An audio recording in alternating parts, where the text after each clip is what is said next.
Good morning. Welcome. It is so very good to see you. This spring, I asserted in a Luther magazine that stories matter. That stories will be the foundation of Luther's next chapter, a chapter that we will write together.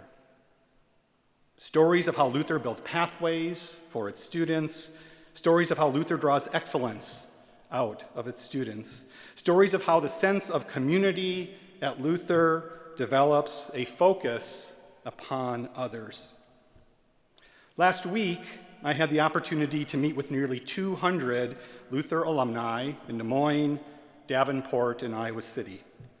In each of those gatherings, I asserted that one of our greatest responsibilities collectively is to ensure that students continue to have the opportunity to write their Luther story. Higher education is having a moment. Society is having a moment. And in the midst, I contend that the world needs more Luther College graduates in the impact they have on their professions and communities. The world needs more Luther stories. More than 400 new stories will begin on Saturday. Together, we must find the ways and the means to create more. This morning, we gather and ground ourselves in our mission and in our community. Together, we prepare ourselves for the arrival of students in the beginning of the new academic year. This academic year marks the 200th anniversary of organized emigration from Norway to the United States. 200 years ago, Norwegian immigrants marshaled their resolve and courage. They left their families, they crossed the Atlantic. 36 years later, some of them took a courageous stand and founded Luther College. Ever since, Luther College and its graduates have courageously served the common good. To mark the beginning of this academic year, I bring two Luther stories. A story about Nicole and a story about Zoe. Nicole graduated from Luther in 2013 with a major in biology. She came to Luther with a focus, a purpose, a mission. She came to Luther with a dream. When Nicole was 8 years old, her older brother died of pneumonia. It should not have happened, or at least not so easily to someone who was only 20 years old. Nicole and her family believed that her brother's care was complicated and compromised by his mental health diagnosis. That his physician missed the pneumonia because all they could see was the manifestations of his mental health condition.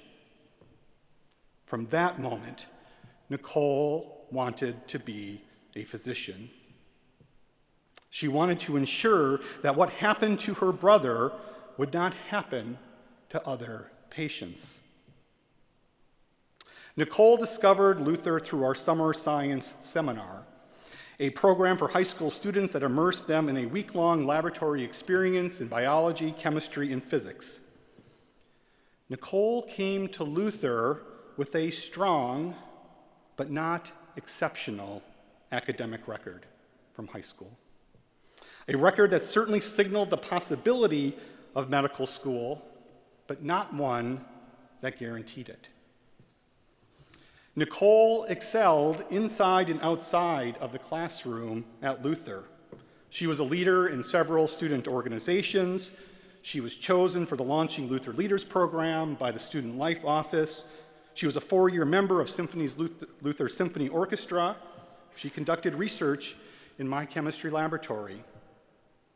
And she scored in the top 4% nationally on the standardized exam in organic chemistry that is administered by the American Chemical Society, a score that historically only the very best health science students at Luther College earned. After graduating from Luther, Nicole attended and graduated from Meharry Medical College in Tennessee. Upon the completion of her medical studies, she pursued a residency program that combined her interests in family medicine and psychiatry.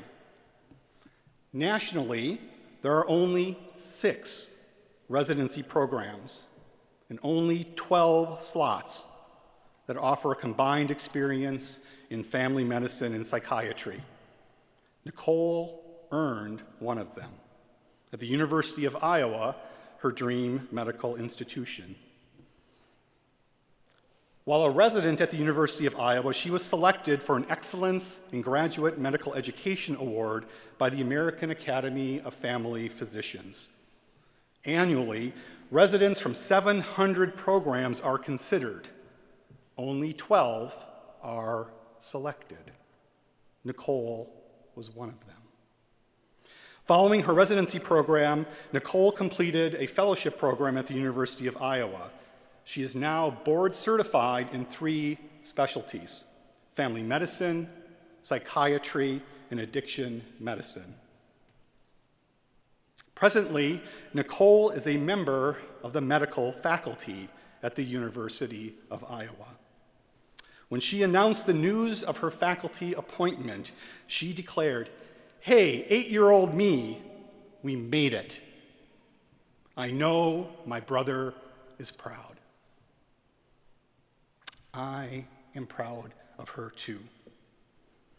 When I emphasize that Luther is built on bigger dreams, that Luther builds pathways, that Luther draws excellence out of students, this is what I mean. They aren't empty words or fuzzy sentiments. They are real Luther stories. And Nicole's story is just one of them. Zoe is a senior management major. Last year, Zoe participated in a campus internship program developed by Vice President Patty Hetrick and Professor Alexandra White.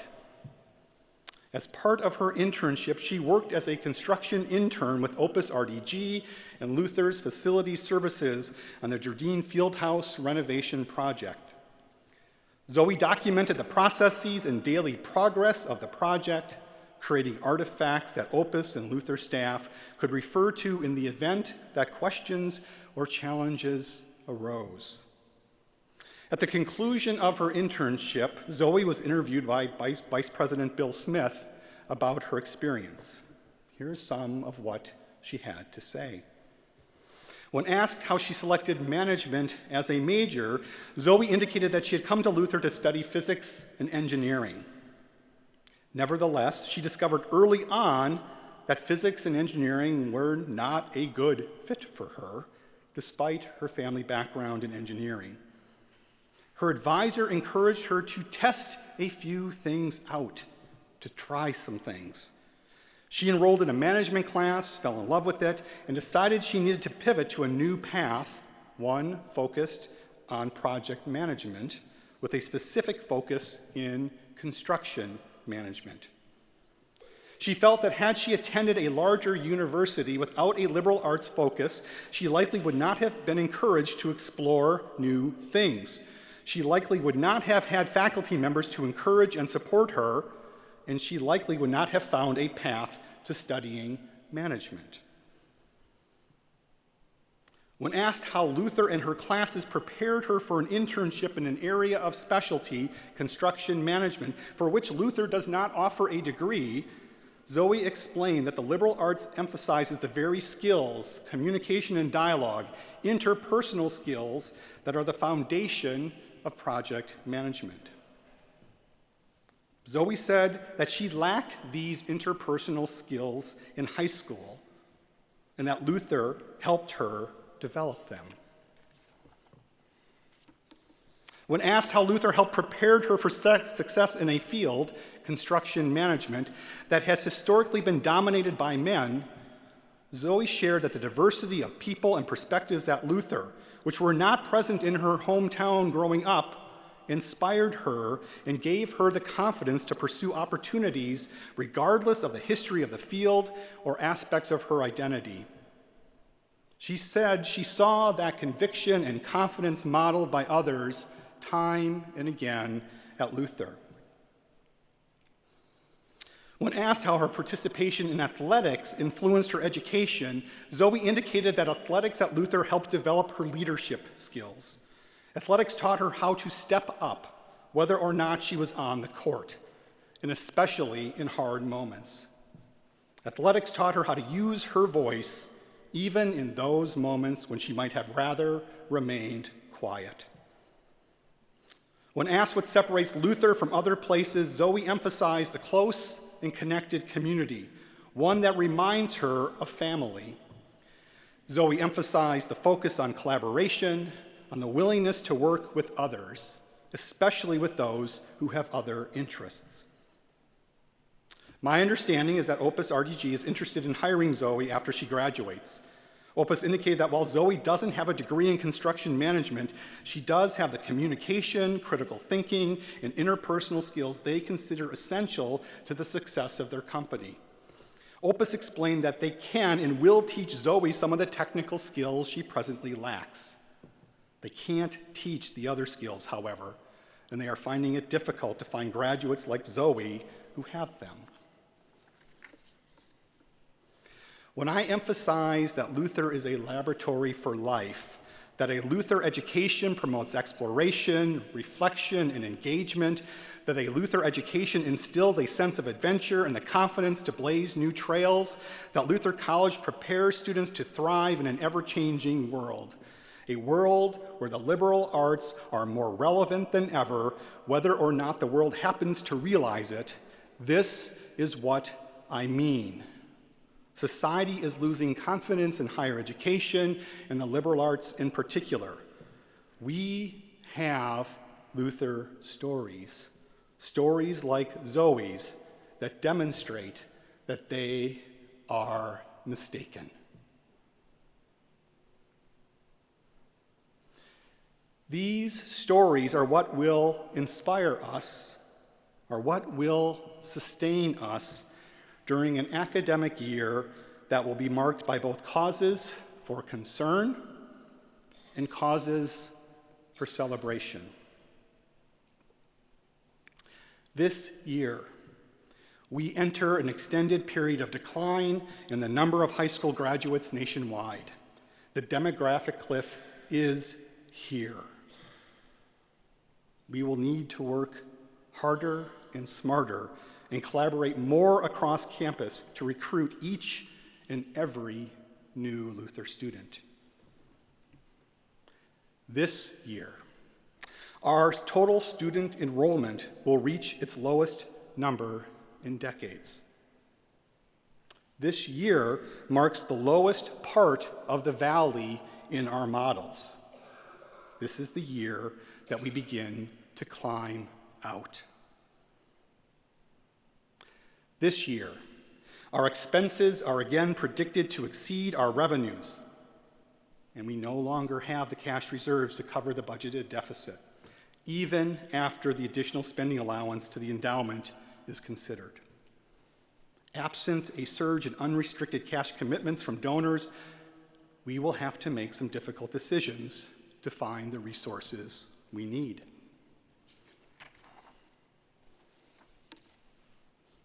This year, we expect the regulatory environment to remain unpredictable and challenging. It is unclear what requirements or restrictions the governments at both the state and federal level may impose on higher education institutions in the coming year. Nevertheless, we expect the level of scrutiny to remain heightened, and we will need to work even more closely with our consortial partners to understand and respond to any legally mandated changes. This year, external forces associated with access and affordability will continue to press the commodification of higher education, to view education as a transaction rather than a transformation. And yet. And yet, while the numbers are still fluid, for the second year in a row, we expect to have more Luther students beginning their story at Luther College than the year before.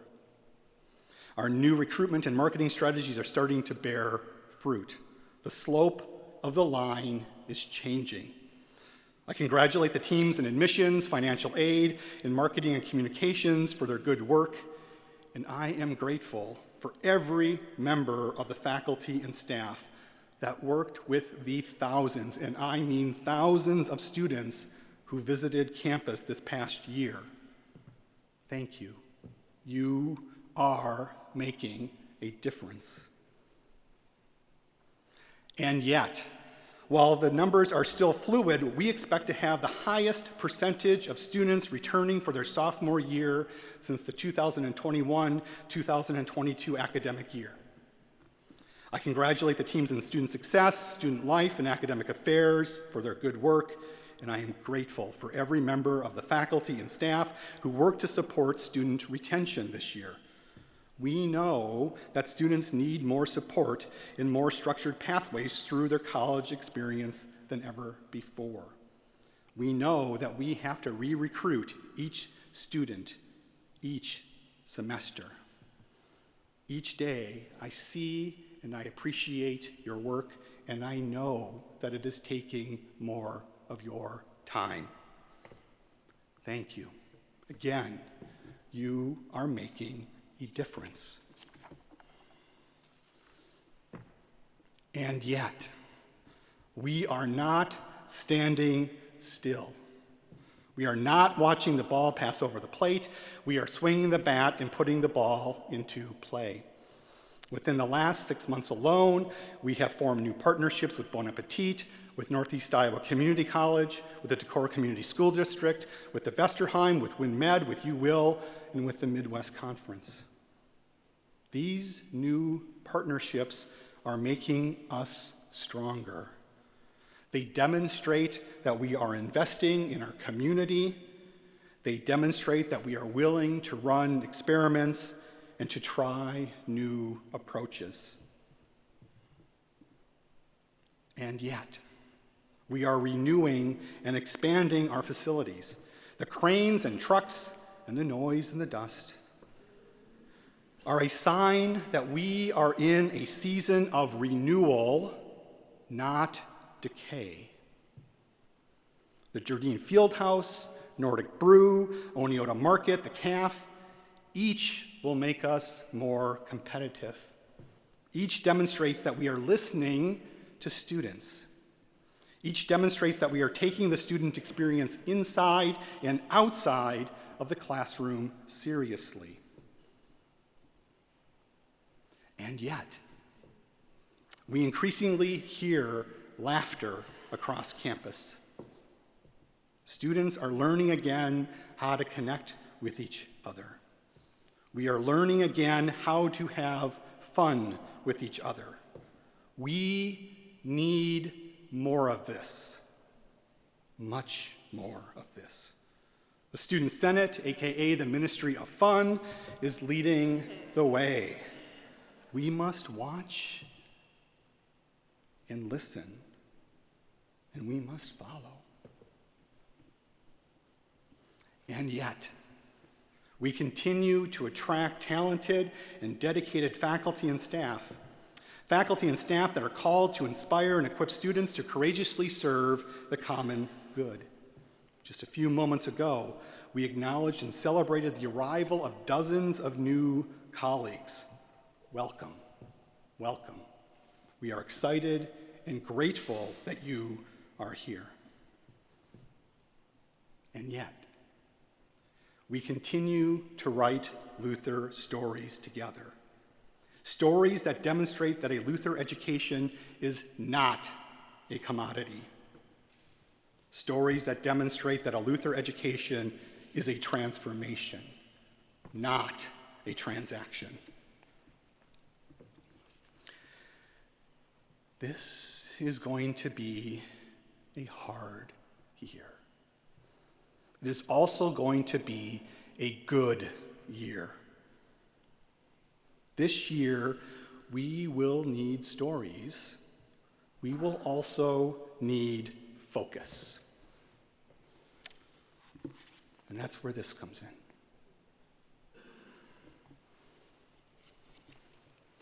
Over the past 2 academic years, the broader Luther community engaged in an intentional and robust dialogue about its identity, purpose, direction, and commitments. Led by combinations of Michelle Boyke, John Jensen, Maren Johnson, Andrew Peter, and David Thompson, the community identified core values, revised our mission statement, and articulated identity and vision statements.